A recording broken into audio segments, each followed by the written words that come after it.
Video कम आ जाएगा। Okay, तो हमने लास्ट लेक्चर में ह्यूमन डाइजेस्टिव सिस्टम में माउथ तक कंप्लीट किया था। ये जो ओपनिंग है इसको हमने माउथ कहा था। ओके, अब सेकंड यहाँ पर है बकल कैविटी और oral cavity. Second part digestive canal का, एलिमेंट्री कैनाल का, बकल कैविटी और ओरल कैविटी। ओरल मतलब माउथ से रिलेटेड, तो माउथ की कैविटी, और बकल तो ये जो पार्ट है माउथ के बाद बता रहे हैं, उसको हम बक्को ये टर्म देते हैं, therefore buccal cavity. Mouth terminates into buccal cavity, ये फर्स्ट पॉइंट आपको याद रखना है। तो माउथ सीधा ओपन हो रहा है buccal cavity. Mouth terminates into oral cavity और बक्कल कैविटी। ये बक्कल कैविटी यहाँ बक्कल कैविटी फूड के डाइजेशन के लिए सबसे पहला प्लेस है। Okay,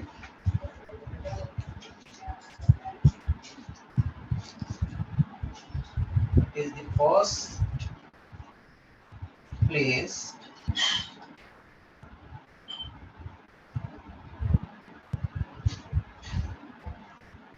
the first place where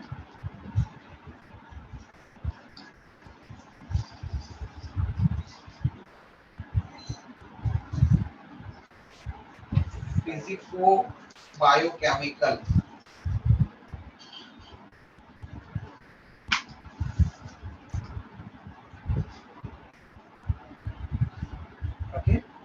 physico-biochemical processes begin on food। ये पहला प्लेस है डाइजेस्टिव सिस्टम का जहाँ पर फूड के ऊपर फिजिको बायोकेमिकल प्रोसेस स्टार्ट होती है। अब इसका मीनिंग क्या हुआ फिजिको बायोकेमिकल का? ओके, तो आप बोलोगे सर फिजिक्स भी आ गया, केमिस्ट्री भी आ गया और बायोलॉजी भी आ गया। ओके, तो फिजिक्स में हम मटेरियलिस्टिक चीजों के बारे में पढ़ते हैं। ओके, फिजिक्स में हम हमेशा मटेरियलिस्टिक चीजों के बारे में पढ़ते हैं। नेचुरल जो फिनोमेना होते हैं उनमें कौन कौन से मटेरियल और उनकी क्या किस तरह से इन्वॉल्वमेंट होती है, तो वो वहां पर पार्ट होता है। ओके, केमिस्ट्री में केमिकल से रिलेटेड चीजें होती है, एलिमेंट वगैरह, और बायोलॉजी में लाइफ से रिलेटेड चीजें होती है। तो यहाँ पर तीनों के तीनों एक साथ में पार्टिसिपेट कर रहे हैं, फिजिको केमिको बायोलॉजिकल प्रोसेस। इसको हम फिजिको बायोकेमिकल या फिजिको केमिको बायोलॉजिकल प्रोसेस ऐसा भी बोल सकते हैं। ओके, फिजिको, तो यहाँ पर कौन सी फिजिकल मेथड काम आ रही है? तो फिजिकल मेथड काम आ रही है च्यूइंग ऑफ फूड। तो च्यूइंग ऑफ फूड यहाँ पर होगा with the help of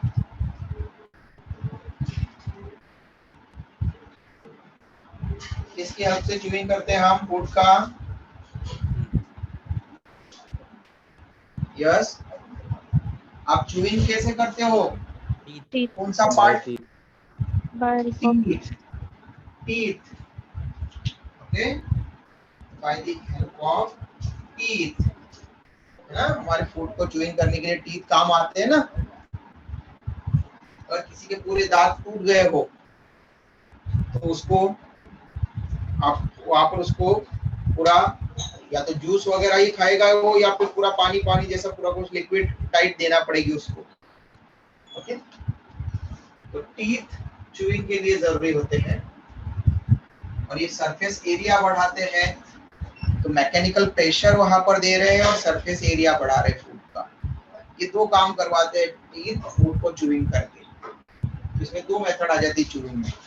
mechanical pressure जो अप्लाई किया जाता है, okay, force, mechanical pressure, okay. तो ये मटेरियलिस्टिक है, टीथ की हेल्प से ब्रेक हो रहा है, बॉडी के मटेरियल वहां पर पार्टिसिपेट कर रहे हैं, फोर्स लग रहा है, मैकेनिकल प्रेशर लग रहा है, इसलिए फिजिकल मेथड, मैकेनिक्स इन्वॉल्व हो रहा है, इसलिए फिजिकल मेथड। बायोकेमिकल, क्योंकि यहाँ पर एंजाइम्स यूज हो रहे हैं और वो एंजाइम रिएक्शंस में पार्टिसिपेट करेंगे, ओके।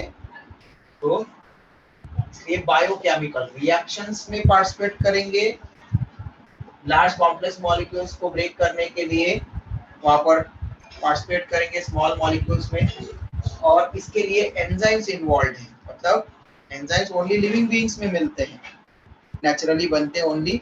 आजकल तो सर्फ के पाउडर में भी मिलते हैं एंजाइम्स, ओके।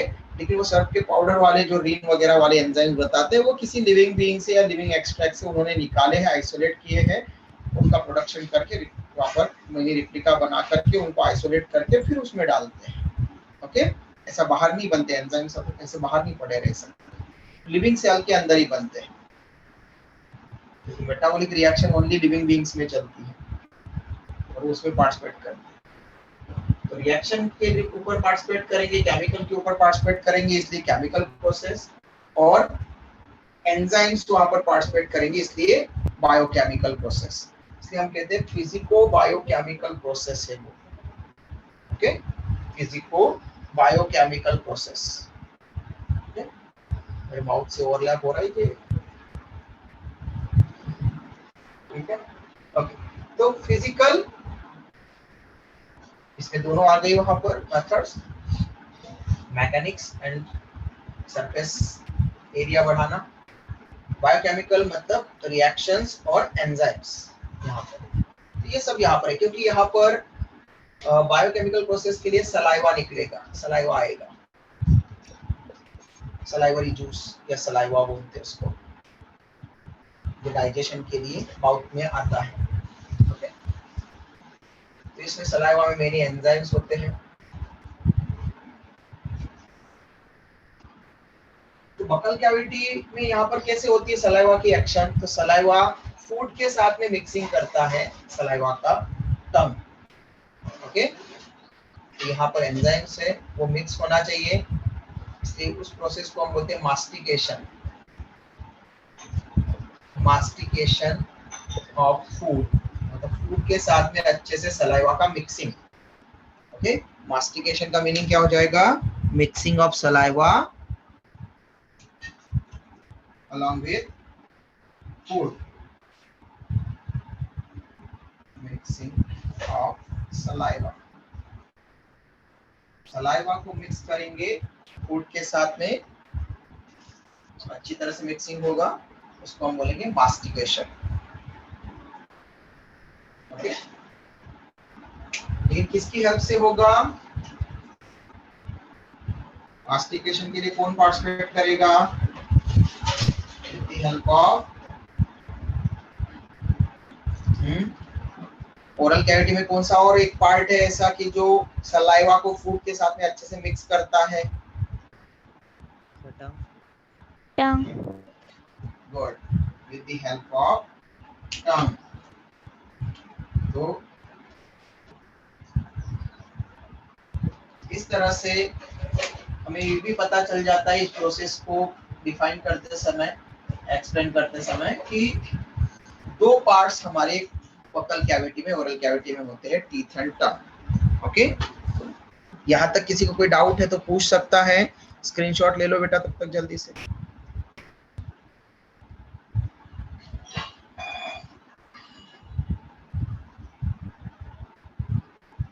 सर मास्टिकेशन एक बार एक्सप्लेन कीजिए। Okay, mixing of saliva along with food, food के साथ में सलाइवा का अच्छी तरह से मिक्स हो जाना, इसको बोलते हैं मास्टिकेशन बेटा। Now clear? Yes sir. और किसी को कोई डाउट है बेटा पूछ सकता है।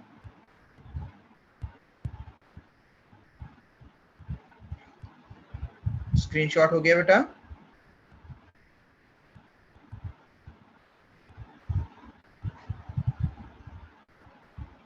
किसी ने लिया बेटा स्क्रीनशॉट? हाँ सर। गुड। Sir yes. जो आपने मतलब वो ड्रॉ किया है, वैसे मतलब ड्रॉ भी करना रहता है क्या नोट्स में? बेटा अगर आप ड्रॉ करेंगे तो उतना ज्यादा आपका अच्छे से बायोलॉजी केस में आपको ड्रॉ करते आना चाहिए बेटा डायग्राम। क्या होता है ना कि बोर्ड की एग्जाम में 11th में या रिटन एग्जाम में 12th की बोर्ड की एग्जाम में आपको ड्रॉ करने के लिए तो आते ही है, तो ये इस तरह की प्रैक्टिस होना चाहिए। और सेकंड थिंग ये होती है कि अगर हम किसी चीज को ड्रॉ करते हैं तो वो और ज्यादा क्लैरिफाई हो जाती है हमें कि कहाँ पर है कौन सी चीजें। ओके, तो ऐसा कंपलसरी नहीं कि सारी चीजें ड्रॉ करना है, लेकिन अगर आप एक एक चीज ड्रॉ करते जाएंगे, माउथ और बकल कैविटी, फिर देन फेरिंग्स वगैरह, तो उसकी प्रैक्टिस भी होगी आपको। आपने 9th-10th में भी डाइजेस्टिव सिस्टम बनाया होगा, ठीक है? तो अब जितना अच्छे से ड्रॉ करेंगे उतना अच्छा क्लैरिटी आती जाएगी आपके इसमें। उसके लिए आपको ध्यान रखना है। अगर आप ड्रॉ करेंगे तो बहुत अच्छी बात है, नहीं तो रिप्रेजेंटेशन करने के लिए फिर कैसे करेंगे रिप्रेजेंटेशन? ओके, मैं बोल रहा हूँ बकल कैविटी, मैंने बस डायरेक्टली बकल कैविटी बोल दिया। मैं अगर नहीं लिखता वहां पर बकल कैविटी, अगर आप बकल कैविटी बार बार लिखेंगे तो आपको वहां पर उसकी स्पेलिंग भी याद हो जाएगी प्रॉपर। बकल कैविटी टर्म भी माइंड में फिर से प्रेस होगी कि क्या है ये बकल कैविटी। ओके, इसलिए जितनी ज्यादा प्रैक्टिस करोगे उतना ज्यादा अच्छे से आपको वहां पर से रिजल्ट मिलते जाएंगे। इट डिपेंड्स ऑन यू कि आप पूरा डाइजेस्टिव सिस्टम बनाना चाहते हो या ये बनाना चाहते हो, बट मेरा सजेशन यही रहेगा कि आपको मैं जैसे जैसे ड्रॉ करता हूँ वैसे वैसे ड्रॉ करना चाहिए। आप पहले यहाँ पर स्क्रीनशॉट ले लिया करो, फिर घर पे आराम से लिख सकते हो उसको, तो एक बार रिवीजन भी हो जाया करेगा उस बहाने आपका। ठीक है, फिर आपको रिकॉर्डेड वीडियो जो सेंड किया जाता है उसमें अगर आपको कुछ देखना है तो आप वो चीजें आप देख भी सकते हैं उसमें, वो देख लिया करो तो और फर्दर आपका रिवीजन हो जाता है। सर यस बेटा। Sir buccal cavity and oral cavity में क्या डिफरेंस है? डिफरेंस नहीं है ना बेटा, वो तो एक ही के दोनों नाम है ना। Okay sir. स्टार्टिंग में मैंने समझाया तो सही कि बक्कल कैविटी के लिए अल्टरनेट टर्म यूज कर रहे हैं oral cavity. Yes sir. Okay, okay sir. दोनों एक ही के नाम है बेटा, कोई डिफरेंस नहीं है।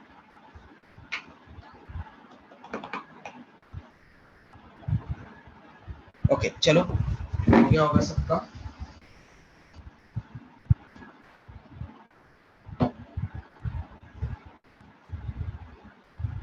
अब बकल कैविटी के दो पार्ट्स हमको पता चले, टीथ एंड टंग। इसके ऊपर क्वेश्चन आते हैं। पहले हम टंग को पढ़ लेते हैं क्योंकि टंग बहुत ही सिंपल पार्ट है यहाँ पर और ज्यादा इसको आपको स्ट्रेस भी देना नहीं है। तो इसके दो पार्ट है, टीथ एंड टंग। फर्स्ट हम यहाँ पर लिख देते हैं टंग,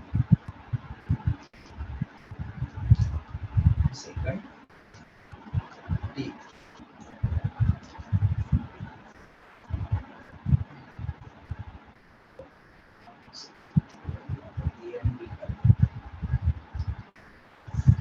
ए टंग को हम एक्सप्लेन करेंगे। टंग, it is a sensory part. Okay, what do you mean by sensory beta or sensory part?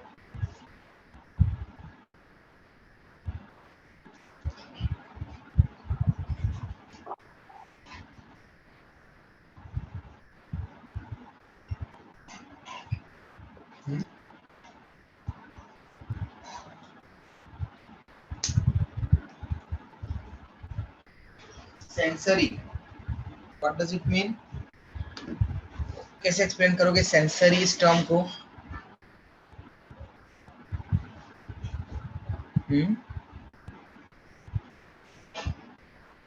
Survi, the part which can sense.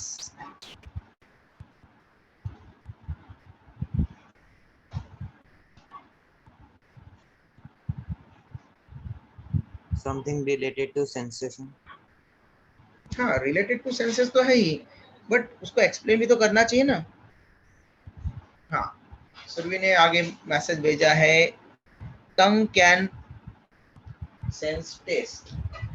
Okay, तो चलो ठीक है, मैं इसको एक्सप्लेन करता हूँ। लेकिन आपको एक चीज ध्यान रखना है बेटा, आप कि कोशिश करो कि माइक अगर आपका ऑन ना हो सके तब आप मैसेज करो। ओके, तभी मैसेज करो, क्योंकि मैं मैसेज जब स्क्रीन के पास, वहाँ पर लैपटॉप के पास में आता हूँ, तभी मैसेज अगर कोई पॉपअप होता है तभी मैं उसको चेक करता हूँ, अदरवाइज पूरा ध्यान मेरा इधर होता है।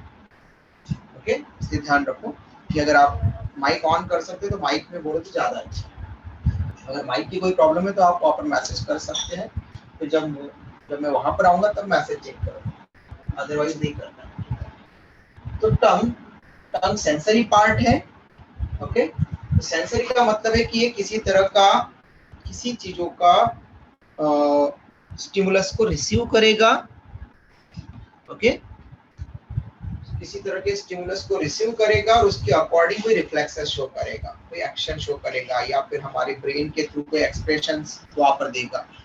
ठीक है, तो रिएक्ट करेगा, तो रिफ्लेक्सेस वहां पर शो करेगा। मतलब किसी एक्सटर्नल स्टिमुलाई को लेकर के, स्टिमुलस का प्लूरल वर्ड होता है स्टिमुलाई, और स्टिमुलस मतलब बाहर से आने वाला कोई भी फैक्टर। ओके, जैसे कोल्ड है, या टेम्परेचर ज्यादा बढ़ रहा है, या कोई प्रेस कर रहा है, प्रेशर दे रहा है।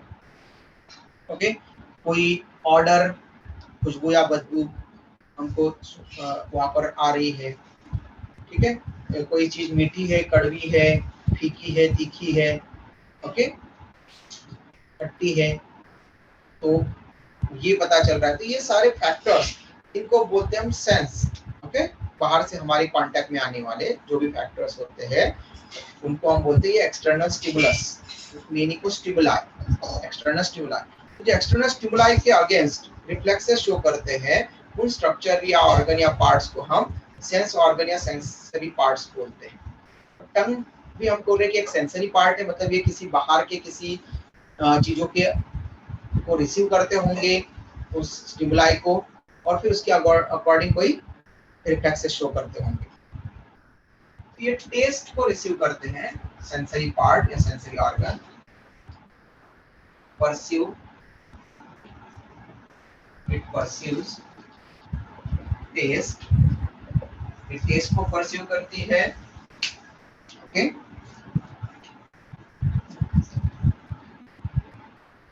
बिकॉज या फिर for this reason,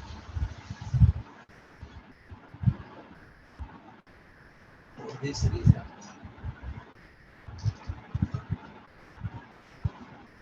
they possess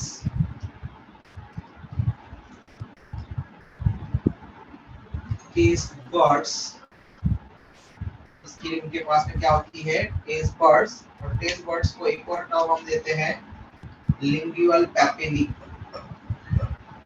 कभी कभार आपको टेस्ट बर्ड्स नहीं आता और लिंगुअल पैपेली ये वर्ड आ जाता है।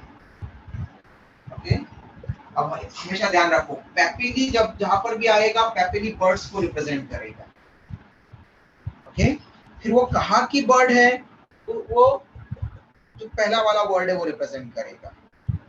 ओके, तो टंग, ओके, लिंगुआ मतलब लैंग्वेज, और हम बोलते हैं ना जैसे कि what is your mother tongue. Okay, तो आपकी जो नेटिव लैंग्वेज है वो क्या है, तो हमने वहां पर लैंग्वेज पूछने के लिए टंग यूज किया।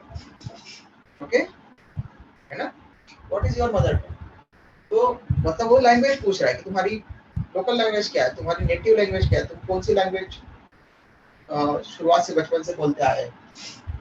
तो वहां पर टंग मतलब वो लैंग्वेज से रिलेटेड, टंग नहीं होगी तो प्रोनाउंसिएशन नहीं होगा प्रॉपर। ओके, और इसीलिए टंग का होना जरूरी है प्रोनाउंसिएशन के लिए वहां पर प्रॉपर, और इसीलिए वहां से उसको लैंग्वेज से लिंगुआ से कनेक्टेड है।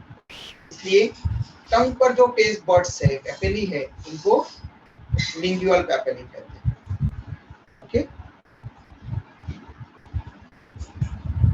इंटेस्टाइन में भी पैपेली होती है, बर्ड्स होती है, तो इंटेस्टाइनल पैपेली वहां पर उसको रिप्रेजेंट करते हैं। ओके, एनस के पास में वहां पर पैपेली, तो हम यहाँ पर आगे भी पढ़ेंगे पैपेली के बारे में। पैपेली, लिंगुअल पैपेली मतलब वहां पर टंग से रिलेटेड। नेक्स्ट टेस्ट बर्ड है, तो फिर टेस्ट से रिलेटेड है। तो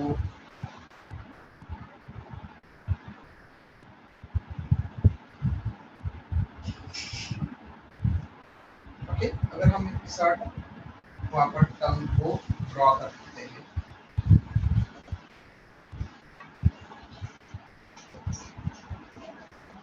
तो उसमें आपको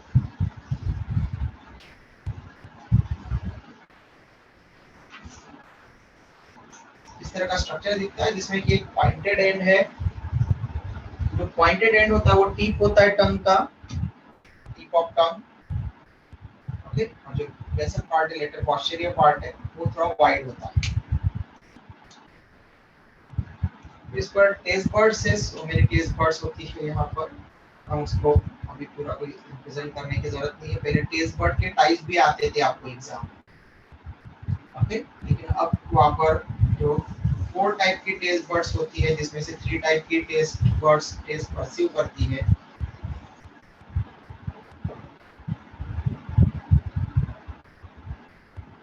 यहाँ पर टेस्ट बर्ड एब्सेंट है, जैसे टेस्ट एब्सेंट होता है, टेस्ट बर्ड प्रेजेंट होती है, अलग टाइप की टेस्ट बर्ड्स होती है। अभी आपके सिलेबस का पार्ट नहीं है, इसलिए आपको बस ओनली टर्म, अगर आप एनसीईआरटी देखेंगे तो टर्म का बारे में भी एक्स्ट्रा आपको इंफॉर्मेशन नहीं है, बट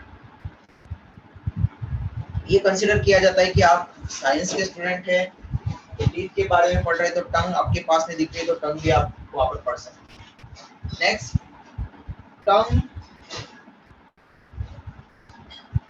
ये प्योरली मस्कुलर स्ट्रक्चर है, ओनली मसल से बना हुआ, प्योरली मस्कुलर स्ट्रक्चर। ओके, पूरा मसल से बना हुआ, कोई हड्डी नहीं है, कोई बोन नहीं है इसके साथ में अटैच। ओके, आप में से most of the students Marathi समझते होंगे। ओके, मराठी आती है ना? Yes sir. Yes sir. बस 2 ही स्टूडेंट को आती है, बाकी को नहीं आती? आती है। समझते? आती है सर। Yes sir. कोई ऐसा स्टूडेंट है जिसको मराठी नहीं समझती? सर एकदम अच्छी। समझती है सर, समझ। ओके, कशिश का माइक ऑन है। कशिश, आपको नहीं समझती क्या बेटा मराठी? सर समझती है ना? हाँ, ठीक है। ओके, तो सबको ऑलमोस्ट सबको अगर मराठी समझ में आती है, तो आपने पहले एक शायद सुना हो ऐसा कि अगर कोई कुछ ज्यादा ही बातें करता है, ठीक है, रुकता नहीं, सुनता नहीं, तो उसको बोलते हैं तुझा जिबेला काही हार्ड। सुना है क्या कभी ऐसा? हाँ सर। हाँ सर। मतलब हड्डी होगी तो थोड़ा सा फ्रिक्शन होगा, फ्रिक्शन होगा तो वो स्लिप होने से रुकेगी, ठीक है ना? अगर फ्रिक्शन नहीं होगा तो स्लिप होती जाएगी। तो टंग स्लिप हो रही है तुम्हारी, ठीक है, थोड़ा सा फ्रिक्शन होना चाहिए, इसके लिए थोड़ा सा रुकना चाहिए, थोड़ा रुको जरा, इसके लिए वहां पर वो टर्म यूज करते हैं, मतलब वो मराठी में कि तुझा जिभेला कहीं हार्ड नहीं, या हार्ड, ठीक है, क्योंकि हड्डी होगी तो फ्रिक्शन होगा, ठीक है, तो उस टर्म से वैसा वहां पर यूज करते हैं। तो सच में भी हड्डी नहीं होती, ये ध्यान रखना। टंग प्योरली मस्कुलर स्ट्रक्चर है, कोई हड्डी नहीं होती टंग में। ओके, प्योरली मस्कुलर स्ट्रक्चर है, ओनली मसल से बना हुआ है। फिर मसल से बना हुआ है तो ये क्या पूरा फ्री है क्या? तो हम कहेंगे नहीं। जो एंटेरियर पार्ट है वो फ्री होता है हमें, लेकिन posterior part floor of buccal cavity के साथ में कनेक्टेड होता है। ओके, एंटेरियर एंड फ्री, आगे का जो पार्ट है वो पूरा फ्री रहता है हमारे इसमें टंग का। ओके, जैसे आप बाहर निकाल सकते हैं उसको टंग को, तो ये वाला पूरा पार्ट जो है वो क्या है, फ्री है, बाहर अलग से मूव कर सकता है आसानी से। तो मास्टिकेशन में हेल्प कर रहा है, सलावे को मिक्स करने में, टीथ को क्लीन करने में हेल्प कर सकता है। टीथ के पास में अगर कोई फूड का पार्टिकल जमा हो गया है खाना खाते समय तो वहां से उसको निकाल सकता है। ये मूवेबल पार्ट है, एंटीरियर पार्ट, आगे वाला पार्ट। ओके, तो ये यहाँ से यहाँ तक anterior, anterior part movable, posterior part fix होता है, पीछे वाला पार्ट पोस्टीरियर। ओके, एंटीरियर मतलब आगे वाला, पोस्टीरियर मतलब पीछे वाला, ये ध्यान रखो। Posterior part fixed. अब ये फिक्स क्यों है, क्योंकि ये फिक्स होने के लिए, मैं जहां पर मार्कर रख रहा हूँ वो दिख रहा है क्या बेटा आपको मार्कर? जब मैंने ये ब्लैक बनाया ये दिखा क्या आपको? Yes sir. ओके, तो ये जो मैं ड्रॉ कर रहा हूँ, ये जो लाइन वो एक्चुअल में एक फोल्ड है, मतलब थीन फोल्ड है। तो ऐसा मैं ड्रॉ कर रहा हूँ इसको, ये कनेक्टेड है इस फोल्ड के से।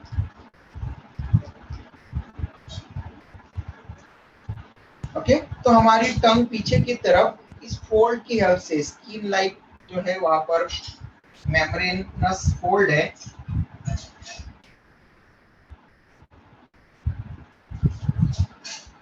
ऐसे फोल्ड जो किसी एक ऑर्गन को दूसरे ऑर्गन के साथ में थीन मेम्ब्रेनस फोल्ड जो कनेक्ट करते हैं उनको हम बोलते हैं फ्रेन्यूलम, मीनिंग को फ्रेन्यूला। तो फ्रेन्यूलम, ओके, हम फ्रेन्यूलम कहेंगे। ये टंग को जोड़ रहा है, टंग को फ्लोर ऑफ बकल कैविटी के साथ में। नीचे आप देखेंगे तो आपको दिखेगा, आप मिरर में देखो, पूरा टंग को ऊपर उठाओ और फिर देखो तो वहां पर एक ऐसा फोल्ड दिखाई देगा आपको, स्किन जैसा ऐसा एक, वो आगे से इतना पीछे भी है वो पूरा यहाँ तक। ओके, उसने टंग को नीचे की तरफ कनेक्ट करके रखा, फ्लोर ऑफ बकल कैविटी के साथ में कनेक्ट करके रखा। ओके, तो उसको हम नाम देते हैं फिर लिंगुअल फ्रेन्यूलम। लिंगुअल मतलब टंग से रिलेटेड, और फ्रेन्यूलम का मतलब होता है फोल्ड, स्किन लाइक थीन मेम्ब्रेनस फोल्ड जो कनेक्ट करता है। ऐसा अगर आप लेबियल फ्रेन्यूलम, कल के दिन हमने पढ़ा था कि अपर लेबियम लोअर लेबियम, लेबिया पढ़े थे हमने, होठों को लेबिया बोलते हैं। तो आप अगर अपर लीफ देखेंगे पूरा निकालेंगे तो अपर जॉ के साथ में वो कनेक्टेड है, लोअर जॉ को देखेंगे पूरा नीचे निकाल करके तो वहां पर भी आपको लोअर जॉ के साथ में कनेक्ट, गम्स के साथ में कनेक्टेड, एक्चुअल में गम्स के साथ में कनेक्टेड मिलेगा आपको, फोल्ड वहां पर भी दिखेगा दोनों जगह। तो लेबियल फ्रेन्यूलम बोलेंगे आप, अपर labial frenulum, lower labial frenulum. ये लिंगुअल फ्रेन्यूलम हो गया टंग से। ओके, फिर ये जो टीप वाला पार्ट है, एंटीरियर में भी बोलते टीप वाला पार्ट, एंटीरियर पार्ट यहाँ तक है, फिर ये पोस्टीरियर पार्ट हमने कहा पीछे वाला। ओके, इसके पीछे की तरफ पोस्टीरियर पार्ट है पीछे वाला, या आगे वाला पार्ट एंटीरियर पार्ट का होगा। ठीक है, आपको दिखाने के लिए मैंने ड्रॉ किया था, ऐसा सेक्शन नहीं होता, आपको दिखाने के लिए वहां पर।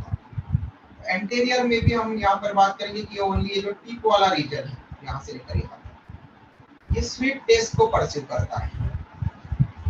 ओके, ओनली स्वीट टेस्ट को परसीव करेगा,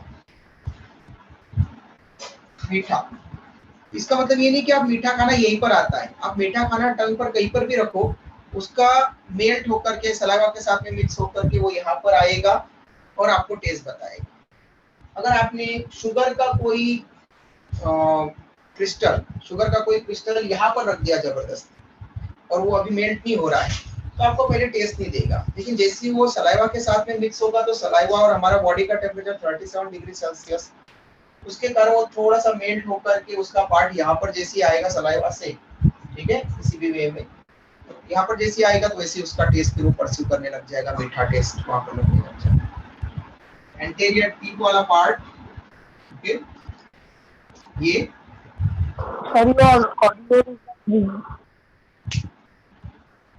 क्या बेटा, किसी ने माइक ऑन किया था?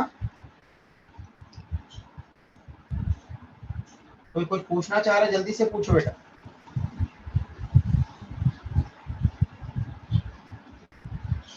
हेलो, माइक ऑन हुआ था बेटा किसी का? कोई कुछ पूछ रहा है क्या, डाउट?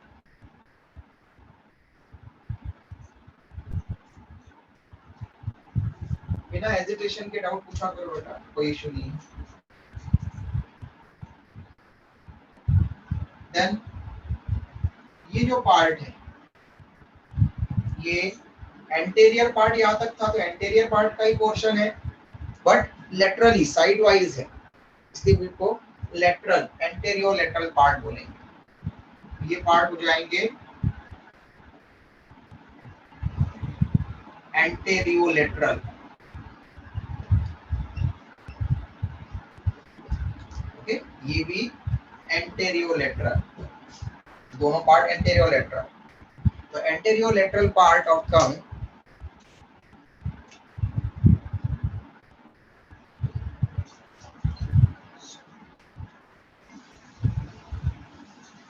ये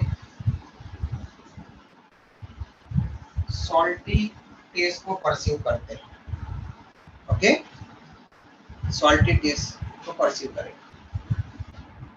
फिर पोस्टेरियो लेटरल,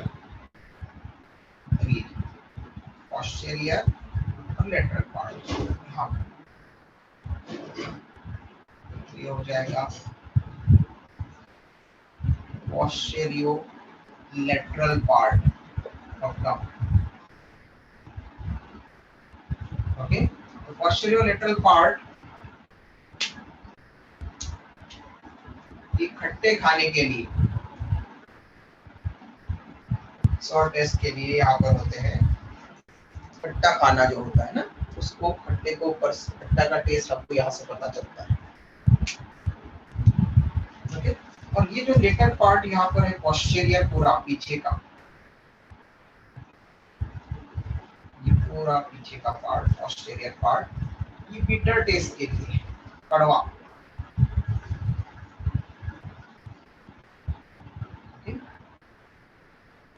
तो पोस्टेरियर पूरा कड़वा खाना, कड़वा चीज, यहाँ पर टेस्ट पता चलता है। ये जो यहाँ पर है, यहाँ पर कोई टेस्ट नहीं पता चलता, नो टेस्ट। यहाँ पर टेस्ट बर्ड होती है, टेस्ट बर्ड सब जगह पर है, लेकिन यहाँ पर जो स्पेशल टाइप के टेस्ट बर्ड है, उनको कोई भी फ्री फॉर्म टेस्ट बर्ड होती है, तो कोई भी किसी भी तरह का फूड का टेस्ट परस्यू नहीं करती, इसलिए वहां पर फूड जाता है सेंटर में, और वो लगभग सभी के कांटेक्ट में आ जाता है फिर सलाइवा के थ्रू, और जैसा फूड का टेस्ट होगा वहां से हमको टेस्ट परस्यू हो जाएगा। ओके, स्क्रीनशॉट ले सकते हो बेटा आप। सर तीखा स्वाद कहाँ पे परस्यू होता है? क्या बेटा? तीखा स्वाद कहाँ पे परस्यू होता है? हाँ, तीखा, ये क्वेश्चन आपको देख करके पता, ये आपको बन सकता है क्वेश्चन, लेकिन तीखा खाना जब भी आप बात करते हैं तो जो स्पाइसेस होती है, ओके, तीखा खाने के लिए वहां पर जो ब्लैक पेपर, रेड पेपर जो होती है, ठीक है, आप रेड पेपर का मिर्च को अगर आप आंखों के पास में ले जाएंगे तो भी आपको जलन होगी, वहां पर उसका भी परसीव होगा टेस्ट, ठीक है। अगर आप उसको बॉडी में हाथों पर भी रगड़ोगे, ओके, हाथों पर भी रगड़ोगे तो हाथ भी जलन करेंगे उसके कारण।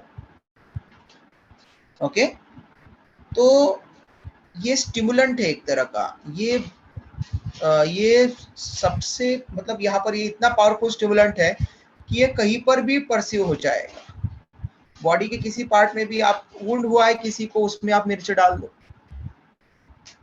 बहुत तड़पेगा वो, उसको बहुत ये लगेगा बहुत ही, ठीक है। इसका मतलब ये है कि जो इसके लिए कोई स्पेशल बर्ड नहीं है, बॉडी के सभी स्ट्रक्चर्स इसको परस्यू कर सकते हैं, डिटेक्ट कर सकते हैं, तो एक तरह का वो पावरफुल स्टिमुलेंट है। ओके, ये ध्यान रखो, वो अलग से कोई टेस्ट नहीं है, स्टिमुलेंट है।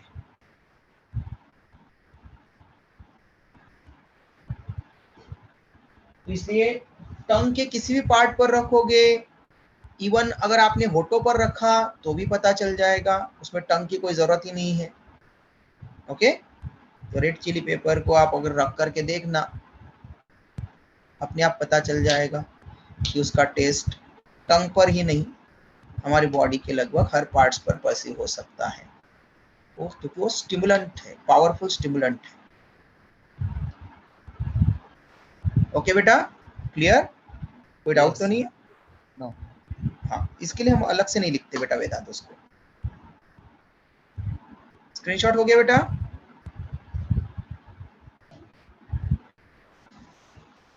Yes sir. गुड। अब नेक्स्ट हम पढ़ते हैं टीथ के बारे में। टंग का फंक्शंस क्या है तो आपको पढ़ा चुका हूँ कि मास्टिकेशन ऑफ फूड, सलाइवा मिक्स करना सलाइवा का फूड के साथ में, अच्छे से क्लीनिंग करना टीथ की, ये टंग के function. Next number D, teeth.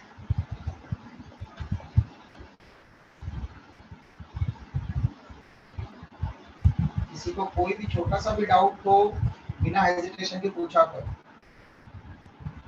आपको क्लियर होना चाहिए सभी की।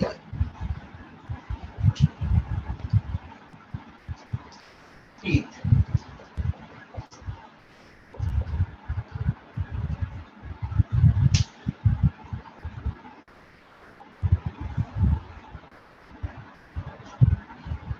inside your mouth how many teeth are there? 32 yes beta, sir 32 come on, 32 वेदांत का भी आंसर है, ठीक है 32। तुमने काउंट किए कभी वेदांत? काउंट किए क्या कभी?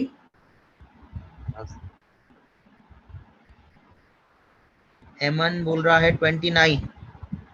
ओके, ठीक है। और कोई? 32, 29 और किसी का कोई आंसर? Yashasvi 27 to 28। ओके, और कोई? देखो कम कम होते जा रहे टीथ। हाँ, सिद्धांत 28, कशिश 32।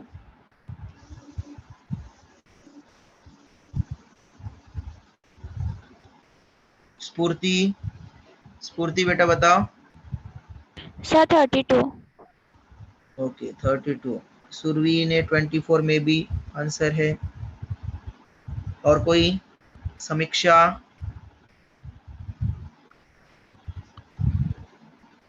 32। ओके, टीना का आंसर है एडल्ट 32। बेटा एडल्ट में नहीं, मैंने कहा आपके, तो आप अभी एडल्सन की स्टेज में, आपको आपके बारे में बताना है।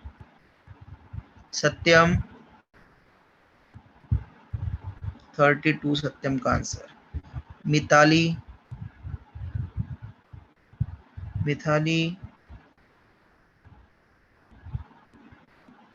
वानखेड़े, मिताली बेटा मेरी आवाज आ रही है आपको? हाँ, मैसेज किया आपने 32। ओके, वेदांत हो गया, समीक्षा हो गई, सृष्टि यस सर। कितने बेटा? 32। ओके, ठीक है। यश ने भी आंसर दिया है, टीना ने भी आंसर दिया, यशस्वी ने भी दिया, ईमान ने भी दिया, सुरभि ने भी, कशिश ने भी दिया है, सिद्धांत ने भी दिया है, अंश ने भी आंसर दिया था। अंश तुमने क्या आंसर दिया था बेटा? 32। शिवानी कब से? शिवानी 32। ओके, और कोई बच्चा है? एक सेकंड।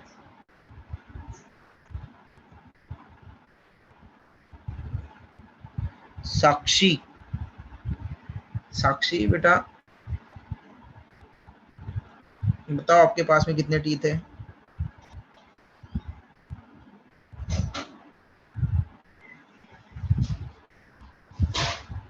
साक्षी माइक ऑन करो बेटा। सर शिवानी माइक बंद करो बेटा आप अपना। साक्षी आप बताओ बेटा। Sir 32 in adults and teenagers में 28 sir. Okay good.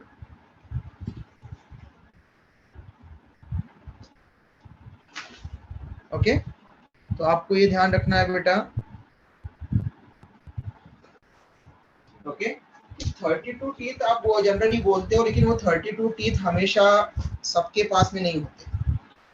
Okay teeth का नंबर वेरी करता है depending upon stages of life. Okay तो हम 3 जनरली स्टेजेस जिनमें कि फिक्स हो सकता है नंबर, उनको काउंट करते हैं। उनमें से 2 ज्यादा फेमस हैं। एक तो चाइल्डहुड वाली, छोटे बच्चों के लिए मिल्क टीथ, ओके दूध के दांत जिसको बोलते हैं मिल्क टीथ, और उसको हम दूसरा नाम देंगे डेसिडियस टीथ, मतलब फॉल होने वाले। उनका नंबर होता है 20। ओके और फिर दूसरा बोलते हैं हम डायरेक्टली एडल्ट टीथ, 18 इयर्स के बाद में जो ह्यूमन बीइंग्स होंगे उनके पास में कितने टीथ हो सकते हैं, तो 32 टीथ। लेकिन हर एक एडल्ट के पास में 32 नहीं होते, वो अपनी लाइफ के अलग अलग स्टेज में है। ठीक है जो लास्ट वाले टीथ आते हैं, लास्ट वाले मोलार जो आते हैं उनको बोलते हैं विजडम टीथ। ओके और वो विजडम टीथ अक्कल दाढ़ जैसे है ना, आप बोलते हैं अक्कल दाढ़ आ गई, तो अक्कल दाढ़ तो जनरली जो विजडम टीथ है वो बहुत लेटर आते हैं लाइफ में, 18 इयर्स के बाद आ सकते हैं। किसी किसी को 18 ईयर में आ जाते हैं, किसी को 22, किसी को 25, किसी किसी को तो 30 इयर्स 35 40 इयर्स के बाद में आते हैं। ओके तो डिपेंड करता है अलग अलग। ठीक है कभी कभार कुछ लोग वो जो थर्ड वाले मोलार के पहले जो सेकंड वाले मोलार आते हैं उसी को अक्कल दाढ़ समझ लेते हैं। ओके विजडम टीथ समझ लेते हैं, तो ऐसा नहीं।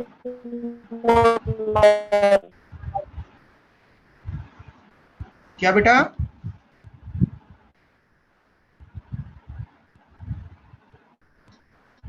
कौन क्या बोल रहा था? हेलो कौन क्या बोल रहा था बेटा? मैसेज कर दो एटलीस्ट, या फिर क्योंकि आपकी आवाज क्लियर नहीं आ रही है, आपका नेटवर्क, आपकी तरफ का नेटवर्क शायद प्रॉपर नहीं है। मैसेज कर दो आप, क्या बोलना चाह रहे हैं? किसी ने सुना क्या बेटा? क्या क्वेश्चन था? तो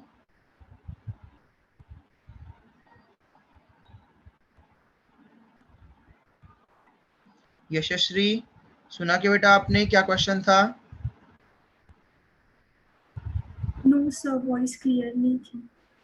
ओके ठीक है, तो जो क्वेश्चन पूछ रहा था उसको या तो मैसेज कर देना चाहिए, क्योंकि उधर की तरफ की मैसेज क्लियर नहीं है। मेरी तो क्लियर आ रही है बेटा आप लोग को वॉइस?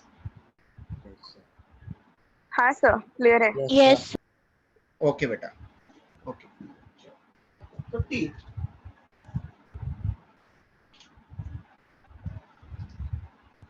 च्यूइंग पर्पस के लिए होते हैं, लेकिन अलग अलग नंबर वरी करता है। तो ह्यूमन टीथ मेनली 3 टाइप के होते हैं।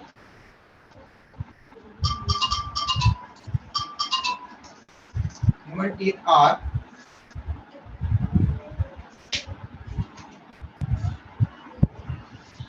हेट्रोफायोडॉन,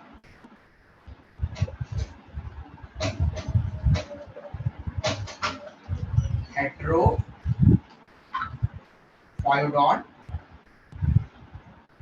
okay, diphyodont and heterophyodont, diphyodont and thecodont. Okay इनको हम कल के दिन तीनों को एक्सप्लेन करेंगे। हेट्रो मतलब डिफरेंट, 4 डिफरेंट टाइप के होते हैं, उनके बारे में पढ़ेंगे। डाइफायोडॉन मतलब लाइफ स्पैन में 2 बार आ सकते हैं, ओके ट्वाइस इरप्ट हो सकते हैं। थिकोडॉन मतलब जॉ के अंदर आते हैं, गम सॉकेट के अंदर आते हैं, इसलिए थिकोडॉन। अब इतना स्क्रीनशॉट ले लो बेटा। अब हम कल मिलेंगे, कल मतलब मंडे को मिलेंगे, मंडे को क्लास में इसको आगे फर्दर डिस्कस करेंगे। Okay bye, take care, okay sir, thank you sir, bye. Bye बेटा, थैंक यू सर। मंडे को मिलते बेटा।